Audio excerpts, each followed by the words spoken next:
Kinjarapu Rammohan Naidu graph అమాంతం పడిపోయిందా? IndiGo సంక్షోభంతో ఈ యువనేత సామర్థ్యం తేలిపోయిందా?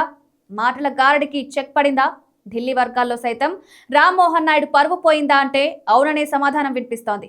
ఇండిగో సంక్షోభం తర్వాత రామ్మోహన్ నాయుడు తీరును ఏకపారిస్తోంది నేషనల్ మీడియా. సమర్థించుకోలేక, ఎదురుమాట చెప్పుకోలేక రామ్మోహన్ నాయుడు పడుతున్న బాధ అంతా ఇంతా కాదు. ఇంగ్లీష్ తో పాటు హిందీని ధారాళంగా మాట్లాడే రామ్మోహన్ నాయుడు ప్రస్తుతం సంక్షోభాన్ని ఎదుర్కొంటున్నారు. ఆయన నాయకత్వం విషయంలో ఇప్పుడిప్పుడే క్లారిటీ వస్తోంది. కేవలం మాటలు తప్ప చేతలుండవన్న కామెంట్స్ వినిపిస్తున్నాయి. పైగా ఉత్తరాంధ్రకు ఆయన ఏమీ చేయలేదని, ప్రత్యేక ప్రాజెక్టులు ఏవి తీసుకొచ్చినా పరిస్థితి లేదని గ్రహిస్తున్నారు అక్కడి ప్రజలు. ముఖ్యంగా శ్రీకాకుళం జిల్లా ప్రజల్లో భ్రమలు తొలగుతున్నాయి. అందుకే వచ్చే ఎన్నికల్లో పార్లమెంట్ సీట్ విషయానికి వచ్చేసరికి ప్రతిపక్షం మరింత టైట్ చేసే అవకాశం ఉంది. కింజారపు ఎర్రంనాయుడు వారసుగా రాజకీయాల్లోకి వచ్చారు రామ్మోహన్ నాయుడు. 2012లో రోడ్డు ప్రమాదంలో అకాల మరణం చెందారు. ఆ సమయంలో విదేశాల్లో చదువుకుంటున్నాడు రామ్మోహన్ నాయుడు. అసలు ఎర్రంనాయుడుకు అంత కుమారుడున్నాడని కూడా ఎవరికీ తెలియదు. ఆ సమయంలోనే తండ్రి వారసుడిగా రాజకీయ ఎంట్రీ ఇచ్చారు. సరిగ్గా అదే సమయంలో రాష్ట్ర విభజన జరిగింది. టీడీపీకి అవకాశం వచ్చింది. అలా శ్రీకాకుళం పార్లమెంటు స్థానానికి ఎంపీ అయ్యారు రామ్మోహన్ నాయుడు.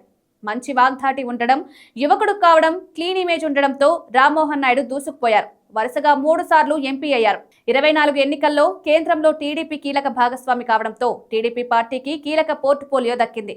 పౌర విమానయాన శాఖ మంత్రిగా రామ్మోహన్ నాయుడుకు అవకాశం చిక్కింది. అయితే ఏదో సాదాసీదాగా మంత్రిత్వ పదవి అనుభవించాడు రామ్మోహన్ నాయుడు. కానీ ఉన్నత వర్గాలకు సంబంధించిన శాఖ అని తెలుసుకోలేకపోయారు. ఇండిగో సంక్షోభంతో ఉన్నత వర్గాలకు విలనయ్యారు.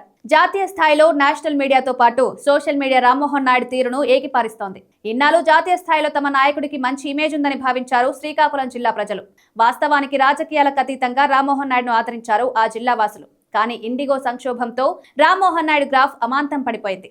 శ్రీకాకుళం పార్లమెంటు స్థానం పరిధిలో 7 అసెంబ్లీ స్థానాలుంటాయి. ఆ 7 తప్పకుండా రామ్మోహన్ నాయుడుకు క్రాస్ ఓటింగ్ జరుగుతుంది. ఎందుకంటే పార్టీలకు అతీతంగా రామ్మోహన్ నాయుడుకి ఇష్టపడేవారు ఉంటారు. అంతలా ఉండేది ఆయన వ్యవహార శైలి.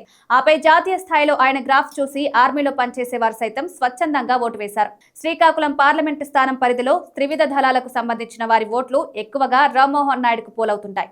కానీ ఇప్పుడు జాతీయ స్థాయిలో ఇండిగో సంక్షోభంతో ఆయనపై నెగిటివ్ ప్రచారం పతాక స్థాయికి చేరుకుంది. వచ్చే ఎన్నికల్లో త్రివిధ దళాలకు సంబంధించిన ఓట్లు కూడా రామ్మోహన్ నాయుడుకు తగ్గుతాయని టాక్ వినిపిస్తోంది. మరోవైపు విద్యార్థులతో పాటు యువత సైతం ఆలోచనకు వస్తారని విశ్లేషకులు అభిప్రాయపడుతున్నారు.